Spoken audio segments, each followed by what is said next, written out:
Ram is saying it's enough. Given one-liners to most of the questions. I thought that's what you enjoy. Okay.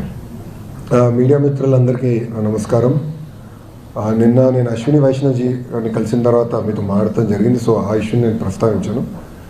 ఈరోజు నేను రక్షా మంత్రి మన రాజ్నాథ్ సింగ్ గారు కలుస్తాం జరిగింది. విద్యాశాఖ మంత్రి ధర్మేంద్ర ప్రధాన్ గారిని కలుస్తాం జరిగింది. అదేవిధంగా స్టీల్ మినిస్టర్ మన కుమారస్వామి గారిని కూడా కలుస్తాం జరిగింది. ప్రధానంగా రక్షా మంత్రికి వచ్చేగల రెండు విషయాలపై మాట్లాడాను.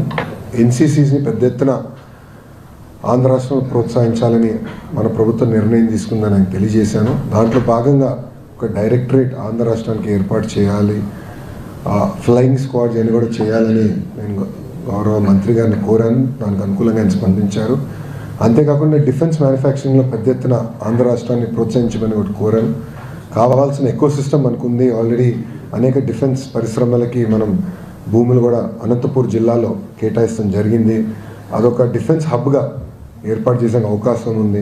బెంగళూరు ఎయిర్పోర్ట్ నుంచి రైట్ తీసుకుంటే బెంగళూరు సిటీకి వెళ్ళే ముందర ఆంధ్ర రాష్ట్రానికి రావచ్చు, ఎకో సిస్టమ్ బాగుంటుందని మంత్రి గారు కూడా తెలియజేయడం జరిగింది.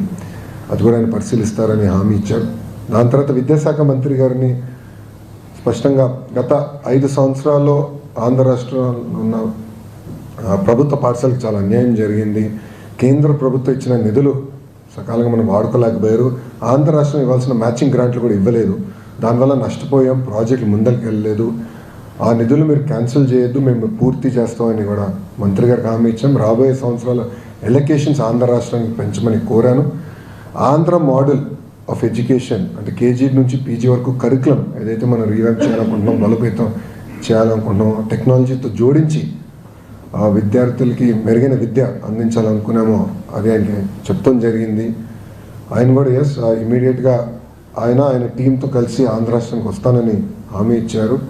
ఆగస్ట్ మాసంలో ఎడ్యుకేషన్ మినిస్టర్స్ కాన్క్లేవ్ ఆంధ్ర రాష్ట్రంలో విశాఖపట్నంలో ఏర్పాటు చేస్తే బాగుంటుంది, మేము చేస్తామని చెప్తాం జరిగింది. ఎందుకంటే భారతదేశంలో అనేక అద్భుతమైన మోడల్స్ ఉన్నాయి. అన్నిటి దగ్గర నుంచి మంత్రులు మేము అందరూ నేర్చుకోవాల్సిన అవసరం ఉంది. సో టెక్స్ట్ బుక్స్ విషయంలో మేము మహారాష్ట్ర నుంచి నేర్చుకున్నాం. అది ఎందుకు జరిగింది, నేను టీమ్స్ పంపించాను.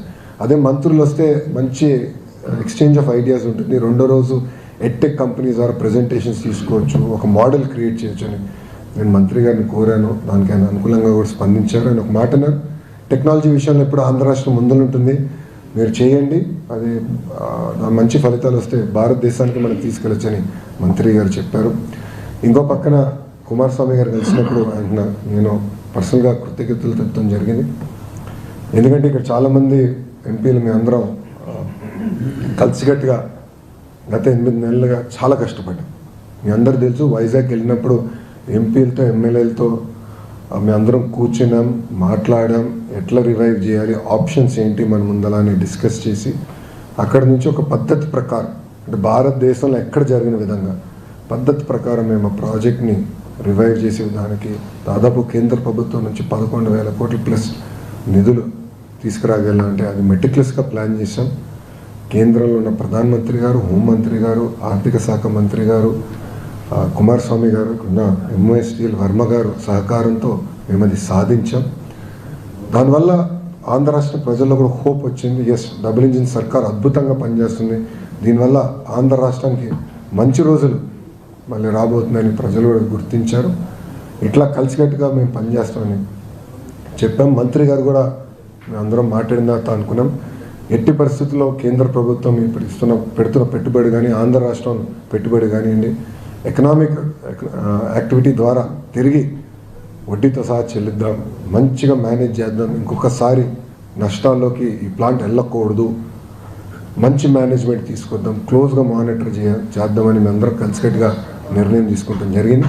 అంతేకాకుండా ఆర్సిలర్ మిత్తల్ ప్రాజెక్ట్కి కావాల్సిన రా మెటీరియల్ లింకేజ్ మిగతా అంశాలపైన కూడా మేము చర్చించాం. దానికి ఆయన 100% ఆయన మినిస్ట్రీ సహకారం ఉంటుందని ఆయన హామీ ఇస్తాం జరిగింది. త్వరలోనే ఆ ప్రాజెక్ట్ కూడా భూమి పూజ చేద్దామని మంత్రి గారు చెప్తాం జరిగింది. వైజాగ్ స్టీల్ విషయంలో ఆర్సిలర్ మిత్తల్ రెండింటి విషయంలో ఒకటి వైజాగ్ స్టీల్ ప్రైవేట్ పరం కావద్దు అనేటువంటి నమ్మకం మాకు ఇంకా కలగట్లేదు. ప్రైమ్ మినిస్టర్ చెప్తే తప్ప మేము నమ్మమని చెప్పంటున్నారు. ఇంకొకటి ఎవరు అంటున్నారు? దీన్ని తీసేయడం కోసమే ఆర్సిలర్మిట్టల్ ప్రాజెక్ట్ తీసుకొస్తున్నారు. ఒక్క నిమిషం అండి, ఎవరు అంటున్నారన్న? ఇప్పుడు నేను ఒకటి అడుగు, ఎవరు మీరు నలుగురు చెప్పిన దానికి మీరు నన్ను ప్రశ్నిస్తే ఎట్లా అండి? ఏ కార్మికులతో నచ్చి కలిసారు, అందరు సంతోషంగా ఉన్నారు, రివైవ్ చేసాం. అరే స్టీల్ మినిస్టర్ వచ్చి ఇంకా ప్రైవేటీకరణ చేయమని చెప్తే ఇంకేం కావాలండి? నాకు అర్థం. కేంద్ర ప్రభుత్వం రాష్ట్ర ప్రభుత్వం కలిసి దాదాపు 13,000 కోట్లు ప్లస్ మేము పెట్టుబడులు పెడుతున్నాం. ఎవరి కోసం పెడుతున్నాం? ఆంధ్ర రాష్ట్ర ప్రజల కోసం పెడుతున్నాం, స్టీల్ ఫ్యాక్టరీని కాపాడుకునేదానికి పెడుతున్నాం, కార్మికుల కోసం పెడుతున్నాం. ఇంకెందుకు డౌట్ అండి? ఆర్సిలర్ మిత్తల్ కూడా క్యాప్టివ్ మైన్స్ లేదే. I'm sorry to say, but Arcelor మిత్తల్కి క్యాప్టివ్ మైన్స్ లేదే. Sir the reason for Visakha steel plant ఇంత నష్టపోయేదానికి కారణం గత కొన్ని సంవత్సరాలుగా ఉన్న మేనేజ్మెంట్.